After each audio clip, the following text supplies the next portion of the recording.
ನಿಮಗೆ ತಾಕತ್ತಿದ್ರೆ ನಾವು ಅರುಣ್ ಪುತ್ತಿಲನ್ ಮುಟ್ಟಿ ಅಂತ ಹೇಳ್ಬಿಟ್ಟು ಅವನ ಅಭಿಮಾನಿ ಒಬ್ಬನ ವಿಡಿಯೋ ವೈರಲ್ ಆಗಿದೆ. ಗಡಿಪರ್ ಎಂತ ಗಡಿಪರ್, ನಿಮ್ಮ ತಾಕತ್ತನ್ನು ತೋರಿಸಿ ನೋಡುವ. ಒಮ್ಮೆ ಪುತ್ತಿಲರ ವಿಷಯಕ್ಕೆ ಬನ್ನಿ, ಆಮೇಲೆ ನೋಡುವ. ನಾವು ನೋಡ್ತೇವೆ ಇಲ್ಲಿ ದಕ್ಷಿಣ ಕನ್ನಡದಲ್ಲಿ ಹಿಂದೂಗಳ ಸತ್ತಿದಾರ ಬದುಕಿದಾರ ಅಂತ ನೋಡ್ತೇವೆ ನಾವು. ಏನ್ ತಪ್ಪು ಮಾಡಿದೀವಿ, ನೀವು ಫಸ್ಟ್ ಕೋಮು ಗಲಭೆನ ಕಂಟ್ರೋಲ್ ಮಾಡಿ ಅಂತ ನಾವು ವಿಡಿಯೋದಲ್ಲಿ. ಅರುಣ್ ಪುತ್ತಿಲನ್ ಅಭಿಮಾನಿ ಎಂತ ಇದು, ನಾವು ಬಿಡುವ ಪ್ರಶ್ನೆ ಇಲ್ಲ. ನೀವು ತಾಕತ್ತಿದ್ರೆ ನಿಮ್ಮ ತಾಕತ್ತನ್ನು ಒಳ್ಳೆದಕ್ಕೆ ತೋರಿಸಿ, ಒಳ್ಳೇದು ಮಾಡಿ. ಇಲ್ಲಿ ಕರಾವಳಿಯಲ್ಲಿ ಅಷ್ಟು ಕೋಮು ಗಲಭೆ ಆಗ್ತಾ ಉಂಟು, ಅದನ್ನೆಲ್ಲ ನಿಲ್ಲಿಸಲಿಕ್ಕೆ ನೋಡಿ. ಕೋಮು ಗಲಭೆ ಕಂಟ್ರೋಲ್ ಮಾಡೋದಕ್ಕೋಸ್ಕರನೇ ಗಡಿಪಾರು ಮಾಡ್ತಿರೋದು. ಇವರಿಗೆ ಆಳನ ಗೊತ್ತಿರಲ್ಲ, ಅಗಲನೂ ಗೊತ್ತಿರಲ್ಲ, ಸುಮ್ಮನೆ ಅಂಧಾಭಿಮಾನದಲ್ಲಿ ಬೆರೀತಾರೆ.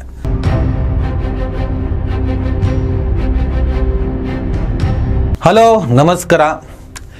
ಮಂಗಳೂರು ಕೋಮು ಗಲಭೆ, ಕೋಮು ಸಂಘರ್ಷ, ಕೋಮು ದ್ವೇಷದ ಭಾಷಣಗಳು, ಕೋಮು ಹತ್ಯೆಗಳು, ಇದಕ್ಕೆಲ್ಲ ಕಡಿವಾಣ ಆಗಲೇಬೇಕು ಅನ್ನುವಂತಹ ಭಾಳ ದೊಡ್ಡ ಪ್ರಮಾಣದಲ್ಲಿ ಹಕ್ಕೊತ್ತಾಯಗಳನ್ನು ಮಾಡಿದ್ಮೇಲೆ ಸರ್ಕಾರ ಇಮಿಡಿಯೇಟ್ ಆಗಿ ಅನುಪಮ್ ಅಗರ್ವಾಲ್ ಕಮಿಷನರ್ ಆಗಿದ್ದರು.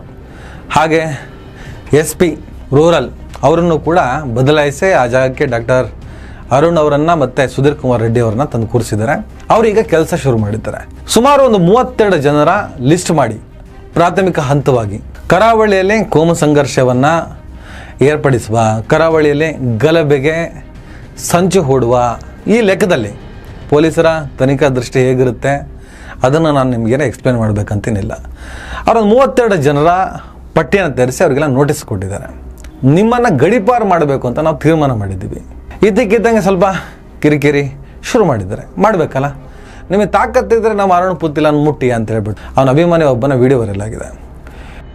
ಗಡಿಪರ್ ಎಂತ ಗಡಿಪರ್, ನಿಮ್ಮ ತಾಕತ್ತನ್ನು ತೋರಿಸಿ ನೋಡುವ. ಒಮ್ಮೆ ಪುತ್ತಿಲರ ವಿಷಯಕ್ಕೆ ಬನ್ನಿ, ಆಮೇಲೆ ನೋಡುವ. ನಾವು ನೋಡ್ತೇವೆ ಇಲ್ಲಿ ದಕ್ಷಿಣ ಕನ್ನಡದಲ್ಲಿ ಹಿಂದೂಗಳ ಸತ್ತಿದಾರ ಬದುಕಿದಾರ ಅಂತ ನೋಡ್ತೇವೆ ನಾವು. ಏನ್ ತಪ್ಪು ಮಾಡಿದೀವಿ, ನೀವು ಫಸ್ಟ್ ಕೋಮು ಗಲಭೆನ ಕಂಟ್ರೋಲ್ ಮಾಡಿ ಅಂತ ನಾವು ವಿಡಿಯೋದಲ್ಲಿ.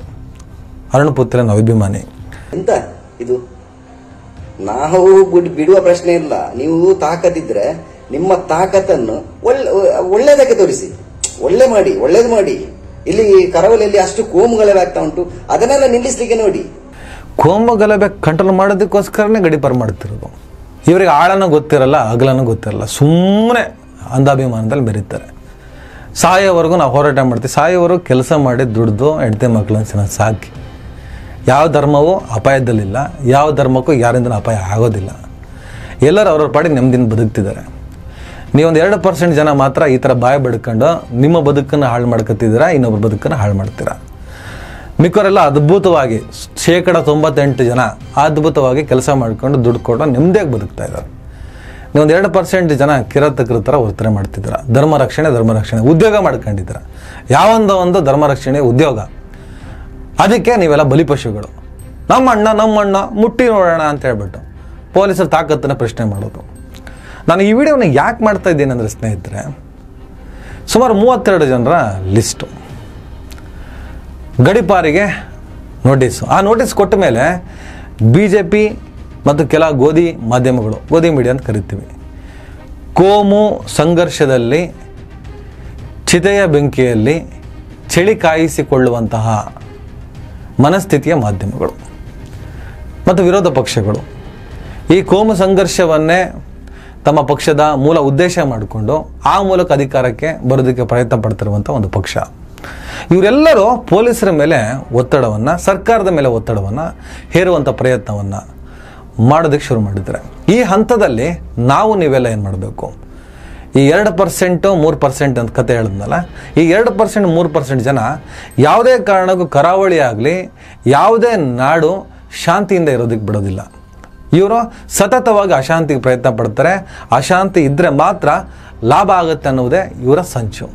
ಹಾಗಾಗಿ ಯಾವಾಗ ತಮ್ಮ ವ್ಯಾಪಾರಕ್ಕೆ, ತಮ್ಮ ಬಿಸ್ನೆಸ್ಸಿಗೆ ಈ ಶಾಂತಿಯ ಮಾರ್ಗದಿಂದ ಪ್ರಾಬ್ಲಮ್ ಆಗುತ್ತೆ ಅಂತ ಗೊತ್ತಾಗುತ್ತೋ ಅವರು ಅದನ್ನು ಒಪ್ಕೊಳ್ಳೋದಕ್ಕೆ ತಯಾರಾಗಲ್ಲ. ವ್ಯಾಪಾರ ಇದು ಆ್ಯಕ್ಚುಲಿ ಧರ್ಮ ವ್ಯಾಪಾರ. ಧರ್ಮ ಅನ್ನೋದು ವ್ಯಾಪಾರಕ್ಕಿರುವಂಥ ಒಂದು ದೊಡ್ಡ ಕವಚ. ಧರ್ಮ ಅನ್ನುವಂಥ ಕವಚವನ್ನು ಇಟ್ಕೊಂಡು ತಮ್ಮ ವ್ಯಾಪಾರವನ್ನು ವೃದ್ಧಿಸಿಕೊಳ್ಳುವಂತಹ ದೊಡ್ಡ ದೊಡ್ಡ ದೊಡ್ಡ ದೊಡ್ಡ ತಲೆಗಳು ಇಲ್ಲಿ ಕೆಲಸ ಮಾಡ್ತಿದ್ದಾವೆ. ಆ ತಲೆಗಳು ಉಳಿಬೇಕು ಅಂದರೆ ಈ ಸಾಮ್ರಾಜ್ಯ ಅಶಾಂತಿದಿರಬೇಕು. ಈ ಅಶಾಂತಿಯನ್ನು ಹೊಡೆದಾಕಿ ಶಾಂತಿಯನ್ನು ಸ್ಥಾಪಿಸ್ತೀವಿ ಅಂತ ಪ್ರಯತ್ನಗಳಾದರೆ ಇವರು ದೊಡ್ಡ ಪ್ರಮಾಣದಲ್ಲಿ ಸಂಚನ್ನು ರೂಪಿಸಿ ಒತ್ತಡವನ್ನು ಹೇರಿ ಶಾಂತಿ ಯಾವುದೇ ಕಾರಣಕ್ಕಲ್ಲಿ ಮೂಡದಂತೆ ಮಾಡಿಬಿಡ್ತಾರೆ. ಹಾಗಾಗಿ ಈ 2% ಜನರ ಈ ಸಂಚನ್ನು ನಾವು ನಾಶ ಮಾಡಬೇಕು ಅಂದರೆ ಮಿಕ್ಕ 98%, 98% ಭಾಳ ದೊಡ್ಡ ಸಂಖ್ಯೆ ಇದೆಯಲ್ಲ, ನ್ಯೂಟ್ರಲ್ ಪೀಪಲ್ ಅಂತ ಏನು ಮಾತಾಡ್ತೀವಿ, ಈ ಸಂಘಟನೆ, ಈ ಕೋಮುವಾದ, ಈ ಸಂಘರ್ಷ ಇದೆಲ್ಲದಿಂದ ಆಚೆಗೆ ನಿಂತಿರೋರು. ನಾನು ಕಳೆದ 2 ವಿಡಿಯೋದಲ್ಲಿ ಅದು ಹೇಳಿದ್ದೀನಿ. ಕರಾವಳಿ ಉಳಿಬೇಕು ಅಂದರೆ, ಕರಾವಳಿ ಈ ಹಿಂದಿನ ವೈಭವಕ್ಕೆ ವಾಪಸ್ ಆಗಬೇಕು ಅಂದರೆ ಅಲ್ಲಿ ಸುಮ್ಮನೆ ಇರೋರು ಮಾತಾಡಬೇಕು. ಅಲ್ಲಿ ಸುಮ್ಮನೆ ಇರುವಂತಹ ಬಹುಸಂಖ್ಯಾತರು ಮಾತಾಡಬೇಕು. ಅವನು ಹಿಂದೂನೋ ಮುಸಲ್ಮಾನನೋ. ಅಲ್ಲಿ ಸುಮ್ಮನೆ ಇರುವಂಥ ಮೆಜಾರಿಟಿ ಪೀಪಲ್ ಏನಿದ್ರೆ ಅವ್ರ ಫೀಲ್ಡಿಗೆ ಇಳಿಬೇಕು. ಅವರಿಂದ ಮಾತ್ರ ಕರಾವಳಿನ ಕಾಪಾಡೋದಕ್ಕೆ ಸಾಧ್ಯ. ಅವ್ರ ಫೀಲ್ಡಿಗೆ ಇಳಿದಾಗ ಅಲ್ಲಿನ ಪೊಲೀಸರಿಗೂ ಕೂಡ ದೊಡ್ಡ ಶಕ್ತಿ ಬರ್ತದೆ. ಈ 2% ಜನರ ಒತ್ತಡ ಈ ಪೊಲೀಸರನ್ನಾಗಲಿ ಸರ್ಕಾರವನ್ನಾಗಲಿ ಏನೂ ಮಾಡೋಕ್ಕಾಗಲ್ಲ. ಅಲ್ಟಿಮೇಟ್ ಆಗಿ ಅವ್ರು ಏನು ಮಾಡ್ತಿದ್ದಾರೆ, ಸತತವಾಗಿ ಕೊಲೆಗಳಾಗ್ತಿದ್ದಾವೆ, ಸತತವಾಗಿ ಕೋಮು ಸಂಘರ್ಷಗಳಾಗ್ತಿದ್ದಾವೆ, ಅಮಾಯಕರ ಪ್ರಾಣಹರಣ ಆಗ್ತಿದೆ. ಅದಕ್ಕೆ ಕಾರಣವಾಗಿರುವಂಥ ದ್ವೇಷ ಭಾಷಣಕೋರರನ್ನು ಮಟ್ಟ ಹಾಕಬೇಕಾಗಿದೆ, ಕರಾವಳಿಯಿಂದ ಓಡಿಸಬೇಕಾಗಿದೆ.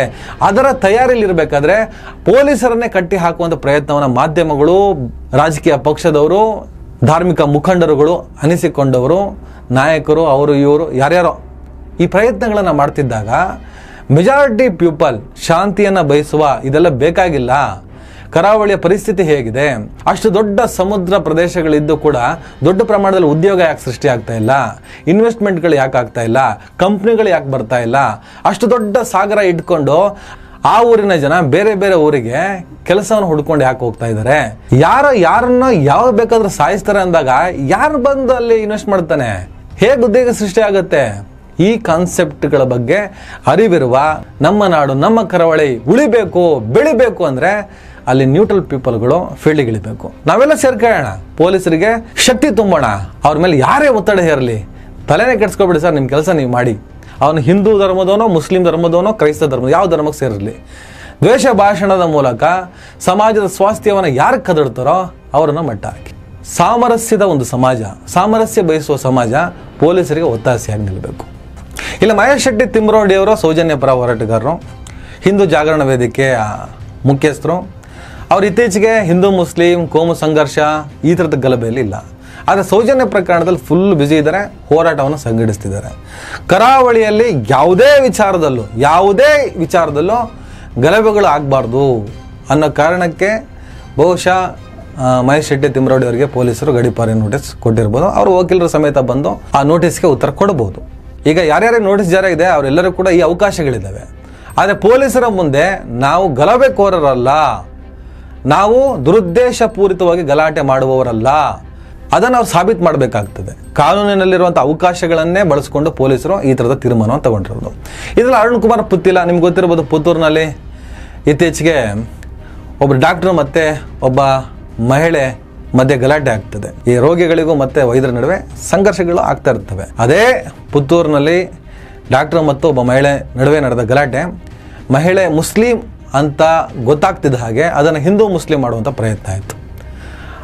ಆ ಪ್ರತಿಭಟನೆಯಲ್ಲಿ ಮುಂಚೂಣಿಯಲ್ಲಿ ಇದ್ದಿದ್ದು ಇದೇ ಅರುಣ್ ಕುಮಾರ್ ಪುತ್ತಿಲ. ತೀರಾ ಆಸ್ಪತ್ರೆಯಲ್ಲಿ ನಡೆಯುವಂಥ ರೋಗಿಗಳು ಮತ್ತು ವೈದ್ಯರ ನಡುವಿನ ಸಂಘರ್ಷವನ್ನು ಹಿಂದೂ ಮುಸ್ಲಿಂ ಮಾಡೋ ಪ್ರಯತ್ನ ಇದೆ. ತುಂಬ ಅಪಾಯಕಾರಿ ಬೆಳವಣಿಗೆ ಇದು. ಇದರ ಬಗ್ಗೆ ಕೆಲವು ಹೋರಾಟಗಾರರೆಲ್ಲ ಮಾತಾಡ್ಬಿಡ್ತಾರೆ, ಅವ್ರ ಮೇಲೂ ಕೂಡ ಕೇಸ್ ಹಾಕ್ತಾರೆ. ಹೀಗೆ ಅರುಣ್ ಕುಮಾರ್ ಪುತ್ತಿಲ ಅವ್ರ ಮೇಲೆ ಇದೇ ಥರ ಹಿಂದೂ ಮುಸ್ಲಿಂ ಕಾನ್ಸೆಪ್ಟ್ಗೆ ಸಂಬಂಧಪಟ್ಟ ಹಾಗೆ ಅನೇಕ ಪ್ರಕರಣಗಳು ಕೂಡ ದಾಖಲಾಗಿದ್ದಾವೆ. ಭರತ್ ಕುಂಬಡೇಲು ಅಶ್ರಫ್ ಕಲೈ ಮರ್ಡರ್ ಕೇಸಲ್ಲಿದ್ದ, ಈಗ ಅಬ್ದುಲ್ ರಹಮಾನ್ ಮರ್ಡರ್ ಕೇಸಲ್ಲಿರುವಂಥ ಹುಡುಗರಿಗೆ ಈತ ಬಾಸ್ ಆಗಿದ್ದ ಅಂತ ಒಂದು ಊಹಾಪೋಹ ಹರಿದಾಡ್ತಿದೆ. ಪೊಲೀಸರ ತನಿಖೆಯಿಂದ ಗೊತ್ತಾಗಬೇಕು, ಎಲ್ಲರೂ ಸಿಕ್ಕಾಕೋಬೇಕು. ಈ ಥರ ಅನೇಕ ತನಿಖೆ ಪ್ರಕಾರಗಳಿದ್ದಾವೆ. ಆ ಪ್ರಕಾರನೇ ಎಲ್ಲ ನಡಿಬೇಕಾಗ್ತದೆ. ಒಟ್ಟಲ್ಲಿ ಸ್ನೇಹಿತರೆ, ಈಗ ನಾನು ಹೇಳೋದು ಒಂದೇ ಮಾತು, ನಾವೆಲ್ಲರೂ ಒಂದು ಅಭಿಯಾನವನ್ನು ನಡೆಸಬೇಕಾಗಿದೆ. ಕರಾವಳಿ ಶಾಂತಿಯಿಂದ ಇರಬೇಕಂದ್ರೆ ಈಗ ಅವ್ರು ಮೊದಲನೇ ಮರ್ಡರ್ ಆಯಿತು, ಒಂದಿಷ್ಟು ಪ್ರೆಷರ್ ಕ್ರಿಯೇಟ್ ಆಯಿತು, ಪೊಲೀಸರು ಕಮಿಷನರನ್ನು SP ಚೇಂಜ್ ಮಾಡಿದ್ರು, ಅದೇನೋ ಆ್ಯಂಟಿ ಕಮ್ಯುನಲ್ ವಿಂಗು, ಆ್ಯಂಟಿ ಕಮ್ಯುನಲ್ ಫೋರ್ಸು ಏನೇನೋ ಮಾಡಿಬಿಟ್ಟಿದ್ದಾರೆ. ಒಂದು ತಿಂಗಳಾದ ತಕ್ಷಣ ಅದು ತಣ್ಣಗಾಗಬಾರ್ದು. ಇಲ್ಲಿ ವಿರೋಧ ಪಕ್ಷಗಳು ದೊಡ್ಡ ಪ್ರಮಾಣದಲ್ಲಿ ಈ ಪ್ರಕ್ರಿಯೆಯನ್ನು ಡಿಸ್ಟರ್ಬ್ ಮಾಡುವಂಥ ಕೆಲಸವನ್ನು ಮಾಡ್ತಾರೆ, ಗೋಧಿ ಮಾಧ್ಯಮಗಳನ್ನು ಬಳಸ್ಕೊಂಡು ಮಾಡ್ತಾರೆ. ಹಾಗಾಗಿ ಈಗ ಗಡೀಪಾರು ನೋಟಿಸ್ ಜಾರಿಯಾಗಿದ್ರಲ್ಲಿ 50% ಮುಸಲ್ಮಾನರು ಇದ್ದಾರೆ, 50% ಹಿಂದೂಗಳಿದ್ದಾರೆ. ಯಾರನ್ನ ಒಬ್ಬರನ್ನ ಮಾತ್ರ ಟಾರ್ಗೆಟ್ ಮಾಡಿಬಿಟ್ಟು ಮಾಡ್ತಾ ಇದ್ದಾರೆ ಅನ್ನುವಂಥ ಸುಳ್ಳನ್ನು ಈ ವಿರೋಧ ಪಕ್ಷದವರು ಸೃಷ್ಟಿ ಮಾಡ್ತಾರೆ. ಮಾಧ್ಯಮಗಳು ಅದಕ್ಕೆ ಪುಷ್ಟಿ ನೀಡ್ತವೆ.